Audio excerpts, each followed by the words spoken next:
এইবার নির্বাচনে আসলে কেমন হবে, 1 নম্বর প্রশ্ন। 2 নম্বর, এইবার নির্বাচনে সবচেয়ে বড় ইস্যু কোনটা হতে পারে, সাথে কারা ভালো করতে পারে, এটা কিন্তু আলোচনার বিষয় সব জায়গায়। আপনি কি মনে করেন? এইবার নির্বাচনের সবচেয়ে ভালো জিনিসটা হলো ভোটের আগে আমরা বলতে পারতেছি না কে জিতবে। অতীতে তো মোটামুটি ধরেন যে 2014 সাল, 2018 সাল, 2024 সালে ভোট হলেই বলেই দেওয়া যেত কে জিতবে।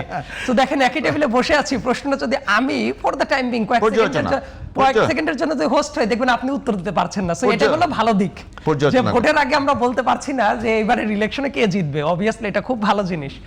2 নম্বর ব্যাপারটা হলো যে আমার কাছে মনে হয় যে এইবার একটা আশঙ্কার জায়গাটা যেটা দেখা যাচ্ছে, সামগ্রিকভাবে আমার ইলেকশন কমিশনকে এবং ল এনফোর্সমেন্ট এজেন্সি যারা আছে তারা যে খুব বেশি ক্যাপাবল, এইটা আমার এখন পর্যন্ত ভিজিবল মনে হয়নি। হয়তোবা তারা থিওরিটিক্যালি বোঝার চেষ্টা করছে, এইটা করব, ওইটা করব, এইটা করব, কিন্তু এই হ্যান কারেঙ্গা ত্যান কারেঙ্গা করতে করতে ওই সবজির মানে রান্নার ভেতরে আলু পটল যতটা খোঁজার জন্য ব্যস্ত আছেন স্বরাষ্ট্রমন্ত্রী, ততটা সম্ভবত ল এনফোর্সমেন্ট এজেন্সিকে অ্যাক্টিভ করার ক্ষেত্রে উনি ততটা অ্যাক্টিভ রোল প্লে করেছেন বলে আমার মনে হয় না।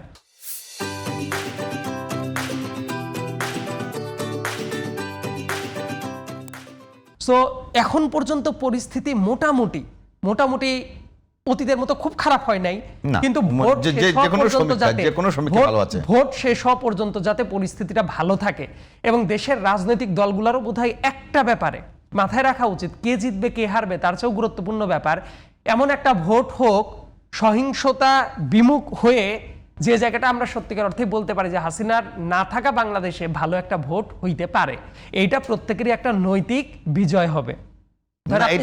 আমি বলি এটা এখন পর্যন্ত প্রমাণিত হয়ে গেছে যে ইতিপূর্বে যতগুলো নির্বাচন হয়েছে সহিংসতার হার একেবারে ভোটের 2 সপ্তাহ আগে থেকে চিন্তা করেন, ডেটা ধরে কাজ করলে অবশ্যই অনেকটা ভালো, অনেক ভালো। এবং আমি চাই যে আরো ভালো থাক এবং ইলেকশনের শেষ পর্যন্ত গিয়ে যাতে আমরা আলহামদুলিল্লাহ বলতে পারি যে না, বাংলাদেশের মানুষ একটা ইলেকশন করছে যে বড় কোনো সহিংসতার ভেতর দিয়ে যাইতে হয় নাই। এবং এই জায়গাতে ধরেন আপনার হোপফুল একটা উইশ থাকতে পারে। ব্যাপারটা কি, মানুষ দিন শেষে কি করবেন, এই ইলেকশনগুলা ধরেন আমেরিকার মতো তো প্রেসিডেন্সিয়াল ইলেকশন না যে সামগ্রিকভাবে ইম্প্যাক্ট পড়ে, এই জায়গায় কিন্তু প্রত্যেকটা আসনে এমনও হইতে পারে যে 1 ভোটেও ডিসাইড হয়ে যাইতে পারে। সো প্রত্যেকটা আসন ধরে ধরে আপনার ক্যান্ডিডেট কেমন আছে এটা খুব গুরুত্বপূর্ণ। লেটস আপনি কেন্দ্র থেকে খুব ভালো জিনিস প্রচার করার চেষ্টা করলেন, কিন্তু দেখা গেল মাঠে ভাই আপনার 300টা যে ক্যান্ডিডেট, জাতের 300টা ক্যান্ডিডেট, সেই 300টা ক্যান্ডিডেট নাই। সো ইভেনচুয়ালি আপনি অনেক জায়গায় কন্টেস্ট করার আগেই প্র্যাকটিক্যালি আপনি হেরে বসে আছেন। সো এই ধরনের ঘটনাও অনেক জায়গাতে আছে। আবার কিছু কিছু জায়গায় কেউ যদি ওভার কনফিডেন্ট হয়, অনেকেই বলতে পারে আরে আমরা তো জিতেই গেছি। আমার মনে হয় না যে কোনো দলেরই এই ধরনের অবস্থা থাকা উচিত, ওভার অ্যাম্বিশাস হওয়া উচিত না। সেটা ইভেন বিএনপির জায়গা থেকেও, যে অনেক বড় দল, প্র্যাকটিক্যালি মনে হইতেই পারে যে না আমরা বোধহয় খুব কাছাকাছি আছি, কিন্তু ওভার কনফিডেন্ট হওয়া উচিত না। তার কারণ হলো অনেক জায়গায় অনেক আনএক্সপেক্টেড রেজাল্টও হয়ে যাইতে পারে। কারণ কি, অতীতে কিন্তু লাস্টের কয়েকবার যেহেতু ভোট হয় নাই, 46% ভোটার আছে, this voters are absolutely untested. এবং এই ভোটারটা কোন দিকে যাবে, আবার ভোট ব্যাংক তো আছে আওয়ামী লীগের, রাইট? তারা কোন দিকে জাম করবে না করবে নোবডি নোজ। সো এবার কিন্তু এই প্রেডিকশনের বাইরে গিয়েও অনেক জায়গায় এমন অনেক রেজাল্ট হইতে পারে যেটা হয়তো বা 12 তারিখে রাত 10টার পর থেকে বোঝা যাইতে পারে।